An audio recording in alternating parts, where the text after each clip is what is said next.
Michael, I think there'll be a little disagreement here. Office is not and will not be dead. The opportunity to pick up trophy core office assets and best in market suburban office assets is real. And the shops doing it will look like geniuses in 10 years. Historically, I would agree with you. When we had the housing crash, I don't do a ton of investing, but early on, I jumped into a fund, Silver Bay, who was buying up like in Las Vegas, in Phoenix, all these subdivisions that were built and they just walked away from. It was a REIT that was buying up single families like crazy. I was pissed because I got a nice little return on it, but they got bought by somebody else. So I just got paid for that. And I wanted to stay with it for another because the real return would have been made over 10 years. So historically, I tend to agree with your thought process. My question is, are these assets potentially malls or drive-in movie theaters? And maybe to some degree, office is going to change to a manner that, maybe it's a repurpose, but from an suburban office park standpoint, that maybe doesn't truly return? So, no, I disagree. So that's what I wanted to hear. I guess let's break it into some buckets. So when I talk about what that post was very specific about suburban office. So I think there is a slightly different story about urban core office assets. So let's deal with that. Let's deal with the whole office. What's going on with office? So my view right now is that the shine is off work from home from a management corporate perspective. There are very few CEOs, in my view, without an agenda, that don't want their people in the office. This is what we've seen from any major. Everybody's bringing them back to the office, and they're pulling their hair out to get them back to the office because, primarily for a few reasons, they want them back in the office. Number one, they've realized that culture, you are unable to sustain real culture across a widely dispersed team when the people are not rubbing shoulders every day. It's very, very challenging. This is very different for very small teams. But when you get above, I don't know, we'll pick an arbitrary number, 25 employees, 30 employees, it's very hard, and especially when you get up to 10,000 employees, it's very hard to maintain culture in a dispersed environment. You simply don't know what's going on with your colleagues or with your reports. Anybody in construction knows this because anybody with a construction company knows they have an office culture and a field culture. And it's very, very, very challenging to get the field teams integrated into the office culture. Why? Because they're not in the office, they're in the field. And not only they're in the field, they're in separate fields. So what you have is a little culture on job A and a little culture on job B and a little culture on job C. And then the office culture is radically different. That's what's happening across all industries with the work from home. And that's why they're pulling them back. They can't maintain culture. They can't maintain efficiency.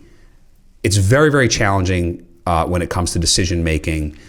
There was a couple of studies that came out that we looked at that perfectly mirrored our experience. Was that it was the decision process that was like a half an hour in the office of get a couple people together and make a decision was potentially up to a week long in the remote setting because of having to set meetings and consult with different people and get a meeting with this person and then a meeting with that person. Anyways, on and on. I'm not opposed to work from home.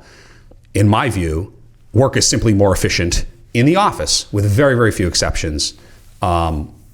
Accounting being one of them, where they're probably pretty good to work from home and work independently, and somewhat less dependent on overall culture because there's a lot less mixing there. So if we come to downtown core office, I think there will be some weakness there that's permanent. I think what's going to happen is you're going to see offices consolidate into the trophy Class A new assets and the old assets that are medium age. So call that the stuff that was built in the 80s and 70s and 60s will have to be torn down. It can't be repurposed. Those office plates are not suitable for resi conversion of any sort. They're just not. They don't work. The systems aren't, they're not. It costs more than it would take to tear it down and build a new building. Yeah.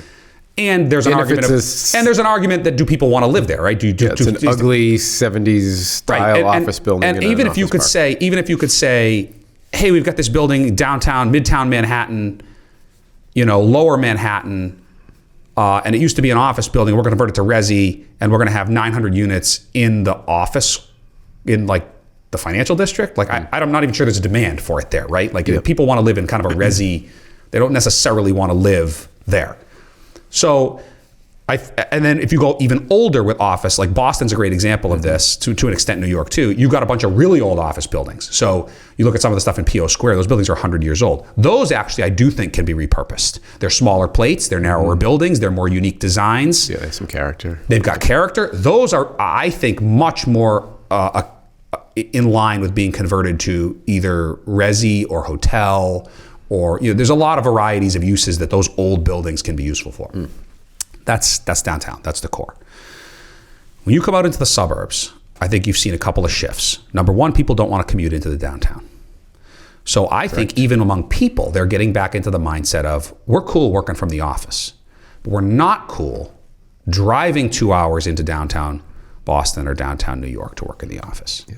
And so they want to be with people. And I can say this from experience, the number of people that we have picked off from Boston shops because they want to work closer to where they live in the suburbs is not insignificant. They want to come to the office. They just don't want to go to the office in the downtown. So my post was about, if you were to use Boston, right? We're a Boston show.